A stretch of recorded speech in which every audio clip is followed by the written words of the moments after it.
الكوره دي في مصر ما بتتبناش بسهوله، بتتبنى بعلاقات، بتتبنى بخبرات. يعني ايه موجود بشكل غير رسمي؟ هذا الرجل ظلم في فتره من الفترات لظروف خاصه عشان الناس مش عارفه الحقائق كلها، وهو للاسف ما طلعش يدافع عن نفسه. والعام الماضي كان دوري فاشل. اولا انا مش قادر ادافع عن الكابتن عماد حسين، انا جاي اقول الحقيقه بس. لما جه عمل نتائج وحشه المدرب الاجنبي اضطرينا اتحاد الكوره جاب كابتن حسام حسن مدير فني منتخب مصر. اول ما جه الكابتن حسام حسن كان مدرب منتخب مصر طلب يجمع منتخب مصر شهر، يعني نوقف الظهر شهر، الدوري شهر. انتوا الوحيدين، الدوري المصري هو الوحيد اللي فضل مكمل معانا لشهر 8 وشهر 9. ليه ما كانش السنين اللي قبل كده ما كانش في عدد الاصابات دي؟ وليه ما كانش بالسوق ده؟ وليه ما كانش في مراعاه لدرجه الحراره؟ وليه ما كانش في مراعاه للانديه اللي بتلعب يعني في خيار وفقوس؟ ابدا. احنا في دول في البطولات الافريقيه بنسافر لها ما عندهاش مطارات. كل يوم معمول حسابي، ده لسه جاي لك عشان ما تسرقنيش، لسه جاي لك في الموضوع. فلازم نوقف للنادي الاهلي دوري ثلاث اسابيع. يوم الجمهور الزمالك طالع قايل اشمعنى الاهلي بتاجله. حضرتك اهلاوي ولا زملكاوي شايف اللي هو؟ كابتن استاذ عمرو حسين ما حدش بقى بيتكلم عليه. الاستاذ عمرو حسين ده هو اللي علم الناس كلها يبقوا خير واصحاب مبدا واحد منقسمين. ربنا يتقال ما فيش حد منهم كان بيتدخل في المسابقات نهائي، ما حدش مد ايده في المسابقات غير الكابتن عماد حسين بس. خليني اكمل لحضرتك. فاكر قال ايه؟ ده بيقولوا لمصلحه اتحاد الكوره، تنفع تطلع تقال على الاعلام. ظروف كتيره وكواليس كتيره حضراتكم ما تعرفوهاش. اللي هي ايه يا فندم؟ هقول لك مثلا. يعني حضرتك طرحت من شويه بتقول هو مش على الساحه بس هو بيشتغل، يعني هو مش موجود في الاوراق الرسميه بس هو بيشتغل وبيقبض مرتبه وبيعمل خططه. هل السيد عامر حسين ملوش بديل؟ الله اعلم. حضرتك اللي قلت، انا ما جبتش الكلام ده من عندي، حضرتك اللي قلت لسه من شويه. انا لسه ما خلصتش النقطه دي، لسه فيها كلام كتير. اوكي، بس حضرتك دورك كان ايه؟ اي حد يخطأ. حسين شحات ضرب شيبي بالقلم. حتى لو اللائحه انا كاتب في اللائحه لعيب قتل لعيب بياخد 5 مباريات ايقاف، 4 مباريات ايقاف. لعيب قتل لعيب؟ احدى المباريات لعيب شتم اتحاد الكوره، ما قلتش بقائم باعماله ومخفي عن الناس. قلت راي الكابتن عامر حسين لازم يبقى راي استشاري لخبراته الكبيره. لو احتاجوه لجنه المسابقات بيدي رايه لان عنده خبرات كبيره جدا في المجال ده. سمعنا ان هو معمول عشان يطلع ناس فوق وينزل ناس تحت، معمول كده فجاه. نظام الفرق اللي كان كابتن عامر حسين عامله، يعني هو عامله مخصصا عشان يصعد فرق معينه. تصعد ولا تسقط؟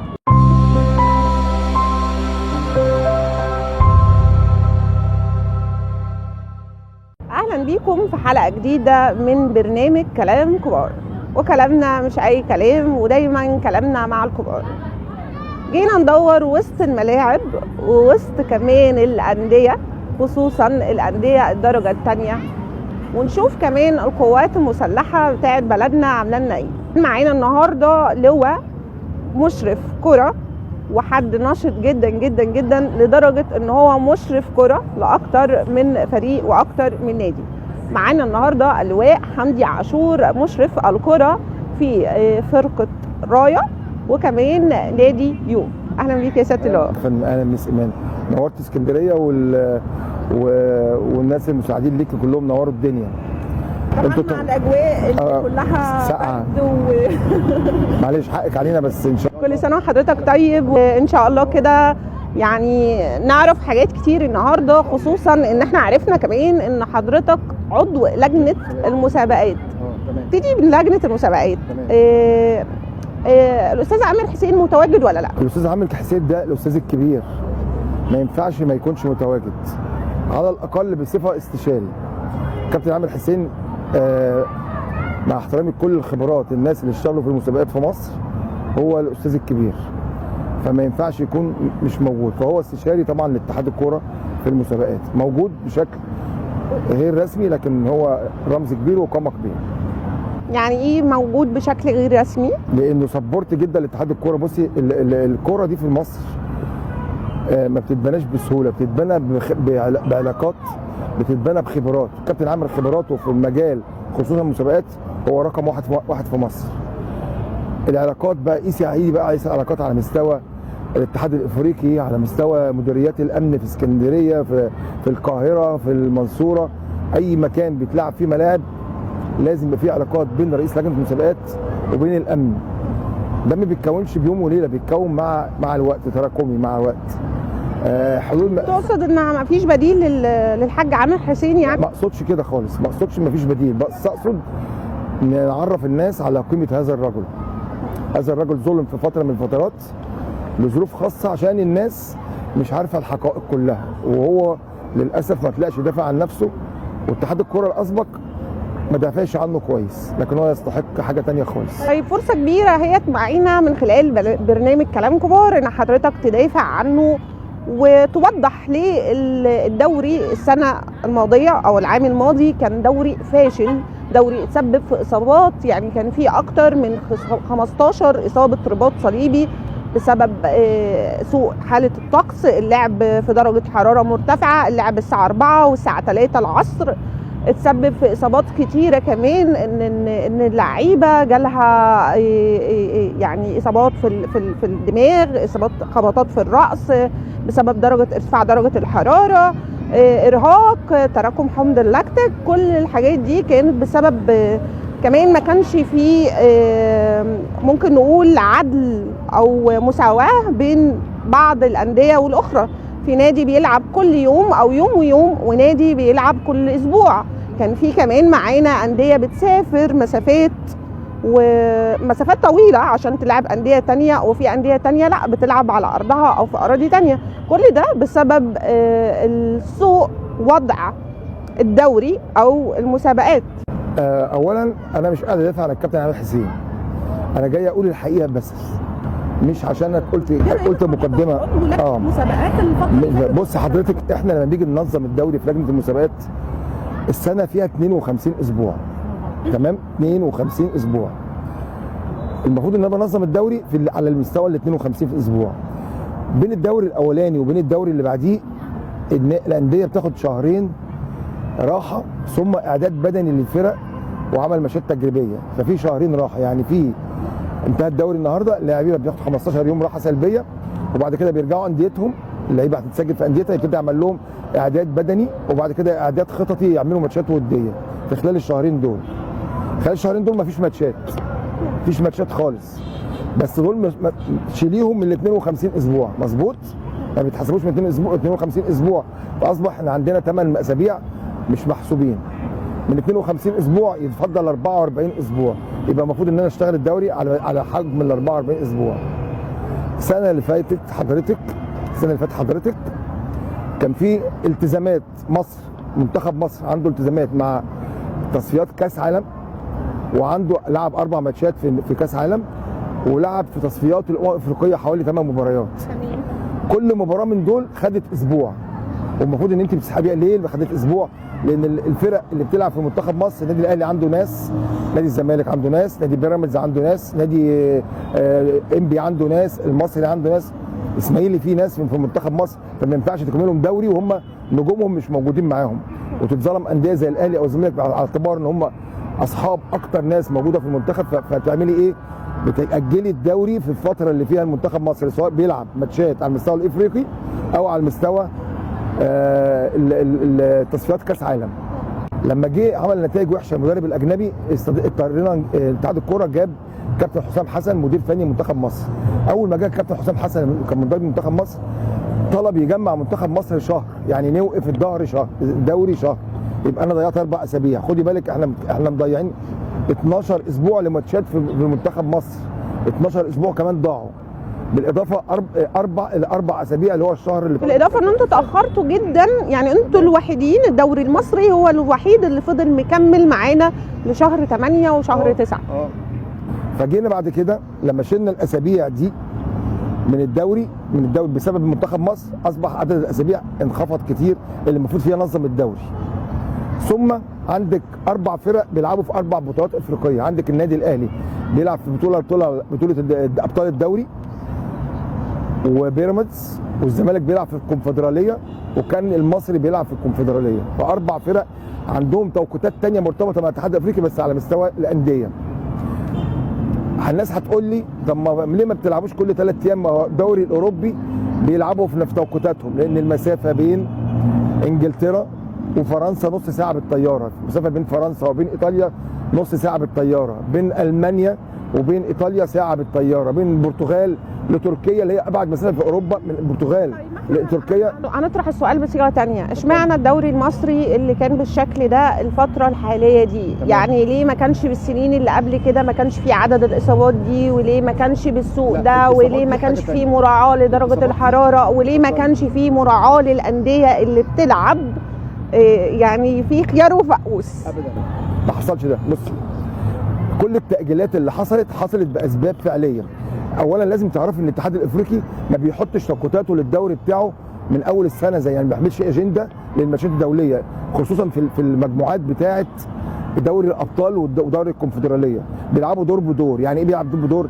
يعني النادي الأهلي عنده لو هو في دوري المجموعات بعت له ميعاد 4 ماتشات، الميعاد الأربعة التانيين لازم يسأل الدول تلعبوا امتى، لان في دول احنا في دول في البطولات الافريقيه بنسافر لها ما عندهاش مطارات، فبتروح لها الطياره بتروح في دوله ثانيه وبعدين تنزلي تاخد اتوبيس للدوله الثانيه، فممكن تسافري في يوم كامل.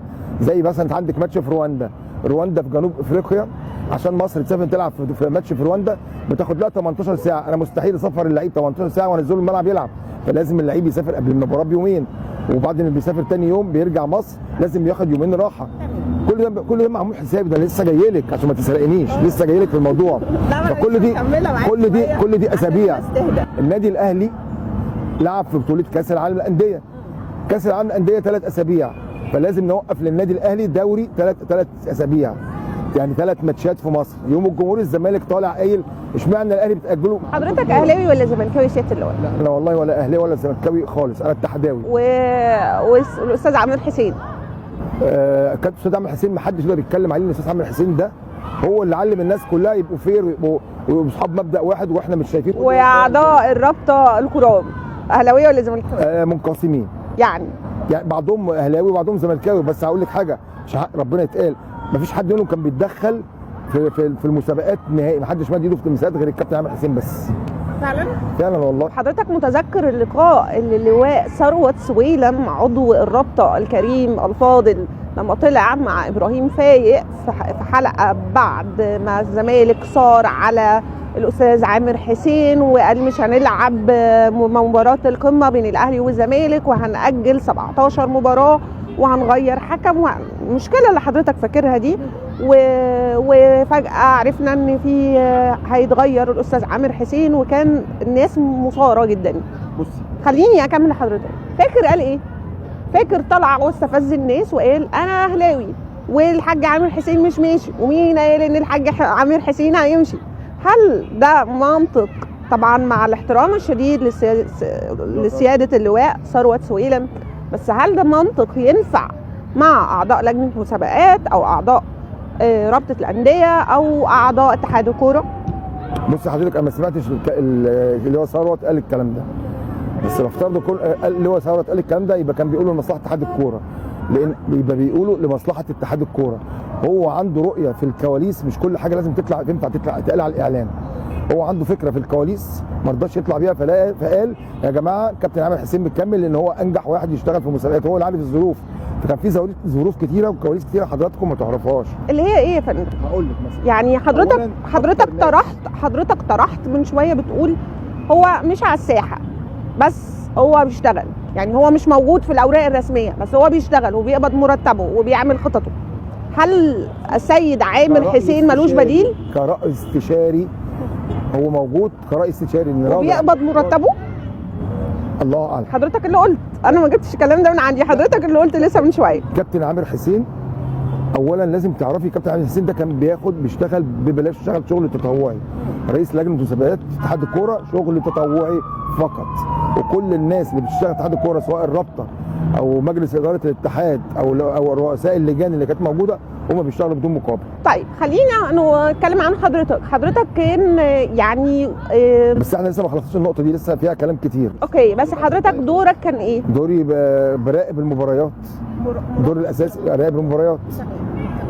ما لجنه المسابقات دي معاها مراقبين مباريات، قامات في الكوره سواء لاعيبه كوره قديمه او لواءات او مستشارين يشتغلوا على تعليمات معينه محطه الاتحاد الدولي، وطبعا بنحط التاتش المصري عليها عن طريق كابتن عامر حسين، زي العقوبات وزي مواقف بتحصل في مصر ما بتحصلش بره، او بتحصل حتى بره ونمشي على نفس القانون في العقوبات. لعيب بيغلط، لعيب بيشتم، لعيب بياخد انذارين، لعيب بياخد انذار في انذار، كل واحده ليها عقوبه.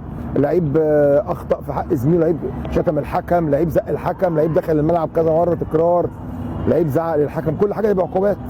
فدي لائحه بنشتغل عليها. فاي مراقب بيخش الملعب بينظم العمل ده، بينظم عمل المباراه، بينسق مع الامن، بينسق مع الفرقتين، بينسق مع الحكام، ويقعد يدير المباراه عشان تطلع مباراه بسلام.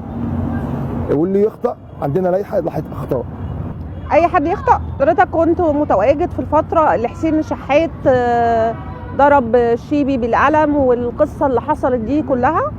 هل حسين الشحات اتعاقب مثلما تعاقب الحكم وتعاقب يعني احد اللاعبين قبل كده في نادي الزمالك؟ هل ده كان عقاب عادل؟ عقاب عادل، لان في لائحه ماشيين بيها. حتى لو اللائحه، انا كاتب في اللائحه لعيب قتل لعيب بياخد 5 مباريات ايقاف، 4 مباريات ايقاف. لعيب قتل لعيب؟ نفترض ان اللائحه مكتوب فيها كده، يبقى لازم يطبق القانون كده. ما ينفعش اعدل القانون واحنا احنا كل سنه حضرتك بنعدل لائحه المسابقات. ليه؟ بيحصل مواقف جديده اول مره تحصل فبيتم تعديلها. يعني احدى مباريات لعيب شتم اتحاد الكوره، فكانت العقوبه اقصى عقوبه كانت موجوده في الورق ايقافه 4 مباريات وغرامه ماليه. السنه اللي بعديها تعدل ال4 مباريات بقوا 8 مباريات وغرامه ماليه. في كل موقف ليه حسب حجمه بتتعدل اللجنه. اللائحه دي مش قران، بتتعدل كل سنه، بس اللائحه طالما اتحطت وتوزعت على الانديه والانديه مضت عليها بتطبق. طيب اللائحه الحاليه بقى بتقول ايه يعني لجنه المسابقات عموما ورابطه الانديه حاليا الوضع ازاي؟ يعني حضرتك ذكرت لي كذا حاجه، يعني انا شايفاها مش واضحه. يعني ايه حد قائم باعمال مؤقتا ومخفي عن الناس عشان ما يواجهش الناس او ما قلتش قائم باعمال ومخفي عن الناس، قلت راي الكابتن عامر حسين لازم يبقى راي استشاري لخبراته الكبيره، مش مخفي على الناس. حاجه اسمها كده يا كابتن. في حاجه اسمها من يرأس لجنه الانديه الان؟ من اعضاء لجنه المسابقات عفوا الان؟ الكابتن سيد بخيت هو رئيس لجنه مسابقات القسم الاول. تمام. والكابتن عامر حسين او الحاج عامر حسين زي ما بيحب الناس تقول له هو يعني متواجد. لو احتاجوه لجنه المسابقات بيدي رايه لان عنده خبرات كبيره جدا في المجال ده. خلاص هنقفل ملف لجنه المسابقات ورابطه الانديه واتحاد الكوره، وهنتكلم عن الاستثمار الرياضي واللي واضح بشكل كبير جدا في فرقه رايه اللي كانت في الدرجه الرابعه وحاليا يو كلاب. يو ولا رايه؟ ورايه في المحترفين. يو كلاب هو اللي بادئ من الدرجه الرابعه اللي هو خاص برجال الاعمال. ورايه كانت درجه رابعه وطلعت محترفين. طيب انا يعني مش هرجع تاني لورا، بس انا كنت عاوزه اعرف ايه فكره المسابقات اللي هي اتعملت للمحترفين، دوري المحترفين ده. يعني سمعنا ان هو معمول عشان يطلع ناس فوق وينزل ناس تحت، معمول كده فجأة؟ لا مش معمول فجأة. دوري المحترفين كان مخطط له الكابتن هاني ابو ريده من اكتر من 7 سنين، وكان بيشتغل على انه يزود دور او دوري جديد تحت الدوري الممتاز الف، يزود دور ويبقى الفرق دي فرق مكمله للدوري الممتاز الف عشان القاعده تزيد وعشان يبقى فيه فايده للمنتخبات القوميه، يكون منها لعيبه من المنتخبات القوميه. بدا كل الانديه بدات من الدرجه الرابعه ثالثه. بعدين كان في نظام كده يا تطلع ممتاز بيه يا تطلع دوري محترفين، نظام الفرق كان عامله الكابتن عامر حسين، وخدنا نادي رايه وطلعنا بيه لغايه دوري. نظام الفرق اللي كان كابتن عامر حسين عامله، يعني هو عامله مخصصا عشان يصعد فرق معينه؟ مش يصعد فرق معينه، ده اللي اتقال. لا اللي اتقال كده، بصي كل واحد قال كده عشان هو ما صعدش، لكن غير كده مش دي الحقيقه خالص. ان بصي لما يكون محطوط لائحه في بدايه الدوري، الانديه ممكن تعترض عليها، يحق لها يعترض عليها او رفضها او قبولها. لما بيقبلوها خلاص ما ينفعش بعد كده يرجعوا يقولوا اصل كان معمول عشان فلان ازاي؟ وبعدين عشان فرقه تصعد حضرتك، والفرقه نفسها ممكن تكون سقطت. عشان فرقه تصعد عايزه اختيار لعيبه كويسه، اختيار جهاز فني تصعد ولا تسقط؟ تصعد. محتاجه فلوس كتير، محتاجه استمراريه في الدعم، محتاجه دافعيه. محتاجه شغل كتير جدا، ما ينفعش حد يقول انا جبت الفرقه دي هنا عشان تصعد كذا. مفيش الكلام ده. الكلام ده من وحي الناس الفشله اللي هم ما عرفوش يعملوا يخوضوا تجربه وينجحوا فيها. وفي نفس الوقت كان نظام جديد لازم يتعمل، وكان هو حاجه عمله بالشكل المناسب. اي حاجه جديده بتلاقي عدم قبول في الاول وهجوم عليها في الاول وكده لحد ما يثبت العكس. بالظبط كده، بالظبط. لكن اللائحه محطوطه والناس لعبت عليها، وفي اخر الدوري اللي ما صعدش قال لك اللائحه معموله عشان يصعد فلان وفلان. ما حصلش الكلام ده.